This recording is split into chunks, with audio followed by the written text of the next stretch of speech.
May I come in, sir? Yes, बैठिए। Thank you sir. Vasudha, वर्तमान में आप क्या कर रही हैं? सर वर्तमान में मैं प्रयागराज में रह के न्यायिक सेवाओं की तैयारी कर रही हूँ सर। आपने बीए एलएलबी किया कि एलएलबी मैंने किया? एलएलबी किया है किस सन में आपने पास किया? सर 2019 में। 2019 में एलएलबी आपने पास किया। जी सर। कहाँ से पास किया? सर हरिद्वार डिस्ट्रिक्ट से। कॉलेज कौन सा था? Sir BSM law college Roorkee. University कौन थी? HNB sir, Hemvati Nandan Bahuguna Hemvati Garhwa. Nandan Bahuguna ji. University से आपने पास किया है। नंदन बहुगुणा के बारे में कुछ जानकारी है? भारत में किस रूप में इनको जाना जाता था, प्रसिद्धि सर का कारण? हमारे उत्तराखंड में इनको हिमालय पुत्र के नाम से जाना जाता है, हेमवती नंदन बहुगुणा जी को। इनके परिवार का और कोई राजनीति में है आगे? सॉरी सर, अभी तो याद नहीं आ रहा है ऐसा कोई। 2019 में आपने पास किया, 2024 चल रहा है। शुरू में कैसे समय बीता? सर एलएलबी के बाद मैंने एलएलएम किया है, अच्छा जो 2022 में मेरा हो गया था। अच्छा। उसके बाद मैंने कुछ टाइम कोर्ट में प्रैक्टिस की है, पर प्रैक्टिस और पढ़ाई साथ में नहीं हो पा रही थी, तो इसलिए पढ़ाई पे ज्यादा फोकस करने के लिए मैंने प्रैक्टिस छोड़ के पढ़ाई स्टार्ट की है। तो तब से पढ़ाई कर रही हूँ सर। चोरी किसे कहते हैं? सर जब किसी व्यक्ति की सहमति के बिना उसके कब्जे से बेईमानी पूर्वक उसकी जंगम संपत्ति यानी चल संपत्ति को इसके कब्जे से हटा लिया जाता है, तो इसको चोरी कहा जाता है।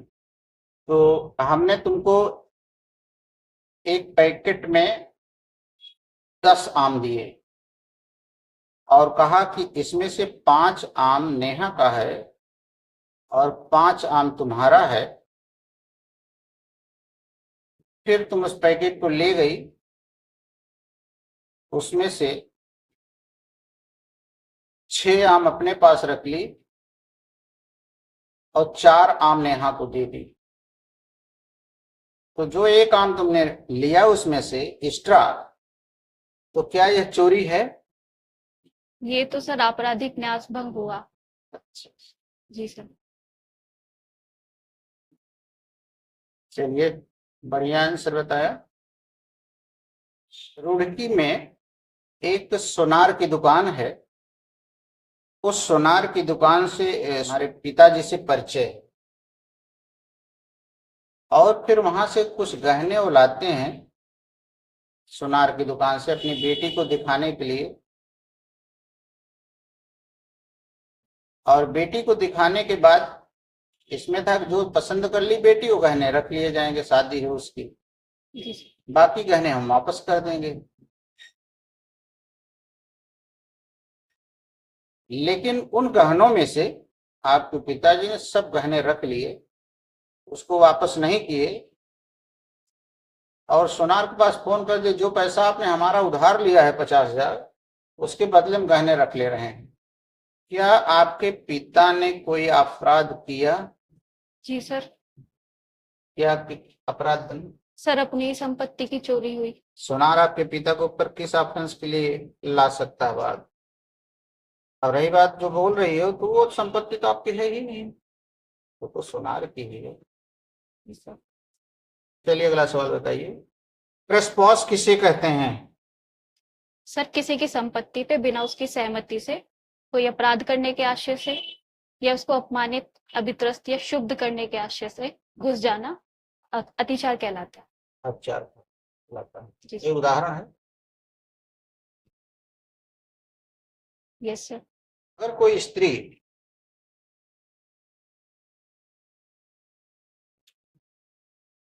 अपने पति से नाराज है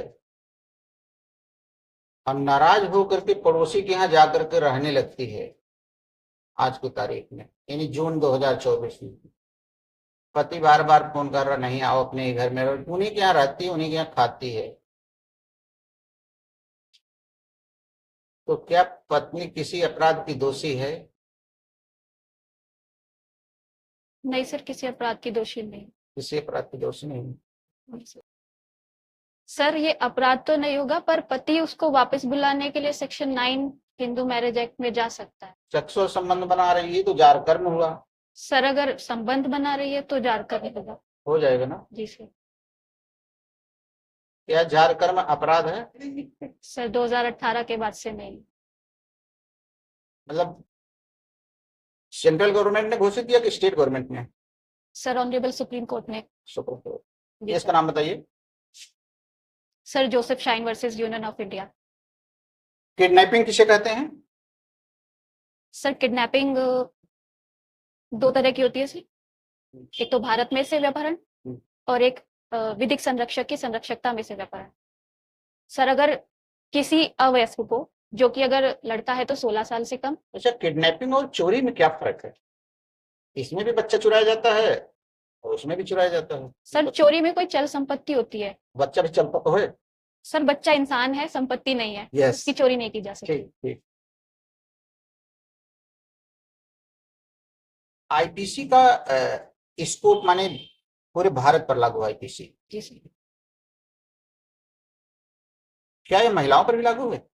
जी सर, सब पर लागू है। सब पर? चलिए बताइए, भारत की कौन महिला है जो आईपीसी की छूट प्राप्त है इसमें? Sir honourable president Draupadi Murmu जी।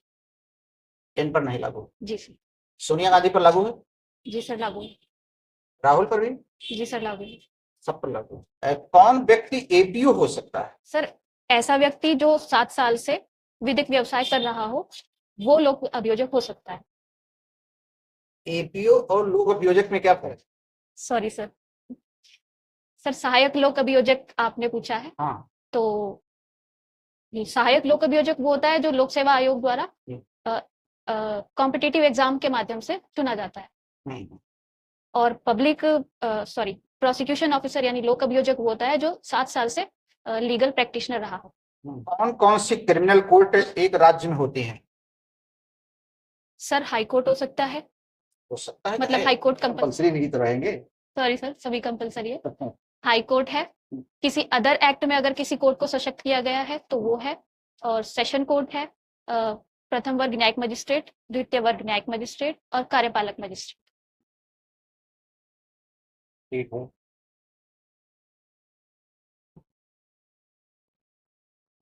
अभियुक्त के कोई 2 अधिकार बताइए जो अभियुक्त को दिए गए हैं कानून में। 2 अधिकार। सर एक तो उसको अपनी गिरफ्तारी का कारण जानने का अधिकार है और उसको जमानत का अधिकार है। अभियुक्त का अधिकार है कि तो गिरफ्तार व्यक्ति का अधिकार? हर गिरफ्तार आदमी अभियुक्त होता है? नहीं सर, जब उसका ट्रायल चला जाएगा तब वो अभियुक्त होगा। 151 में भी पकड़ लिया जाए तो कौन अभियुक्त है? चलिए, भारतीय संविधान में कहा इनके अधिकार दिए गए हैं? आर्टिकल 20 में सर। तो बताओ ना। सर आर्टिकल 20 में 20(3) अनुच्छेद 20(3) कहता है कि उसको अपने खिलाफ गवाही देने के लिए मजबूर नहीं किया जाएगा। और सर आर्टिकल 20 का ही खंड 1 कहता है सर कि उसको उसी दौरान की विधि के अनुसार दंडित किया जाएगा जिस दौरान उसने अपराध किया था। Attorney general of India Bharat के सबसे बड़े विधि अधिकारी हैं। जी सर। इसमें कौन है? सर माननीय आर वेंकटरमणी जी। आर वेंकटरमणी जी। ये लोग सारा काम अकेले करते हैं कि इनकी सहायता करने वाले कुछ लोग होते हैं? जो इनकी सहायता करते हैं उनका नाम क्या है कानून में? Sir solicitor general. कोई सॉलिसिटर जनरल जिसका नाम आपको याद हो? सर माननीय तुषार मेहता जी। तुषार मेहता जी सर। केजरीवाल की केस कौन देख रहे हैं solicitor general? Sir SV Raju. दहेज मृत्यु किस सेक्शन में है? सर आईपीसी की 304(b) में दहेज मृत्यु। 304। जी सर। दहेज मृत्यु है। दहेज लेना अपराध है, दहेज देना अपराध? दहेज लेना और देना दोनों अपराध। दहेज देना दोनों क्यों किए हैं? सर दहेज प्रतिषेध अधिनियम की धारा 2 कहती है। नहीं, पूछ रहे हैं क्यों दोनों को उन्होंने कर दिया, एक ही रहना चाहिए। न्यूसेंस किसे कहते हैं? सर किसी व्यक्ति विशेष की या जन सामान्य की सुख सुविधा में कोई व्यवधान बाधा उत्पन्न करना न्यूसेंस कहलाता है। देवमन उपाध्याय की केस में क्या कहा गया? Sir Devman Upadhyay versus state of UP में कहा गया है कि पुलिस अभिरक्षा में जो संस्वीकृति की जाती है वो एडमिसिबल नहीं होगी, लेकिन अगर उससे किसी भौतिक तथ्य का पता चल रहा है तो उस भौतिक तथ्य के संबंध में वो संस्वीकृति ग्राह्य होगी। कश्मीरा सिंह का जो केस है ये किस सेक्शन पर है? सर संस्वीकृति पे है सर, सेक्शन 30, सेक्शन 30 हत्या का एक मुकदमा कोर्ट में आया और उसके बाद जज साहब उस केस को सुनवाई किए।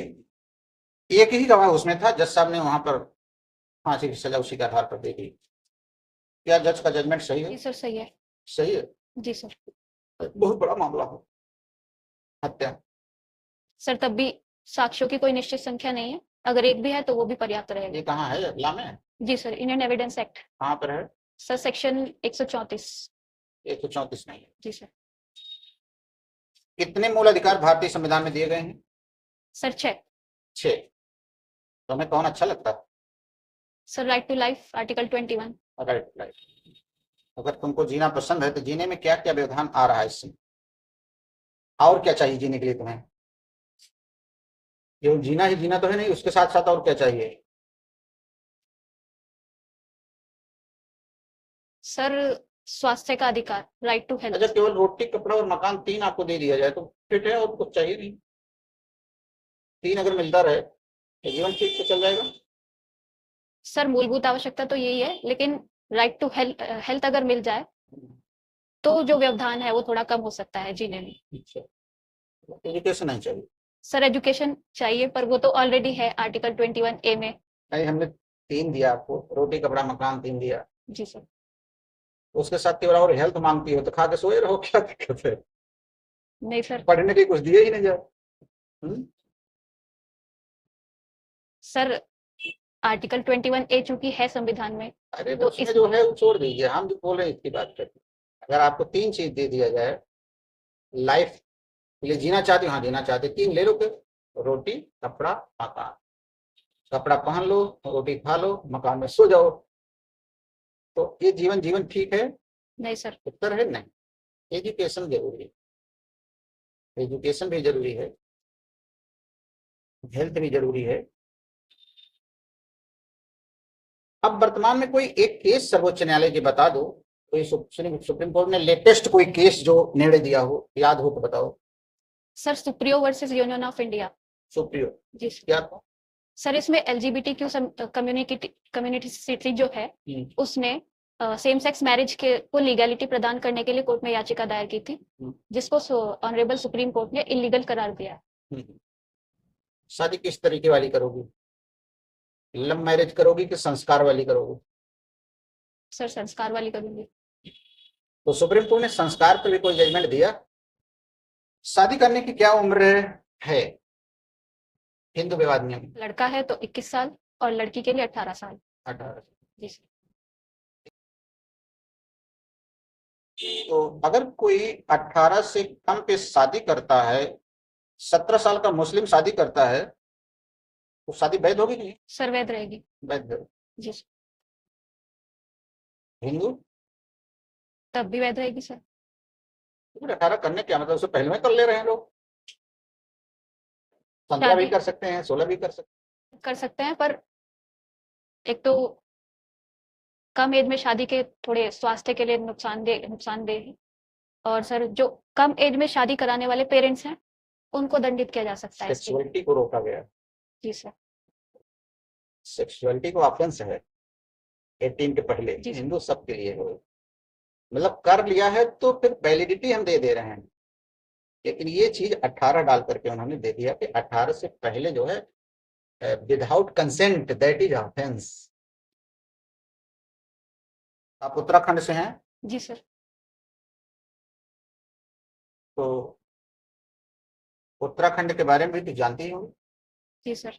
फूलों की घाटी क्या उत्तराखंड में है? जी सर। किस जिले में? सर चमोली में। चलो। जी चलिए, आप सिविल जज बनना चाहती हैं? जी सर। तो सिविल जज के कोई 2 गुण बता दीजिए। सर एक तो मुझे विधि का ज्ञान होना चाहिए, जिसके लिए मैं जा रही हूँ, और मुझे न्यायप्रिय होना चाहिए सर, निष्पक्ष होना चाहिए। अच्छा, कोई ऐसा जज बता सकती हो जो अपर जिला जज हो और फाइनल उसको नौकरी से निकाल दिया गया हो?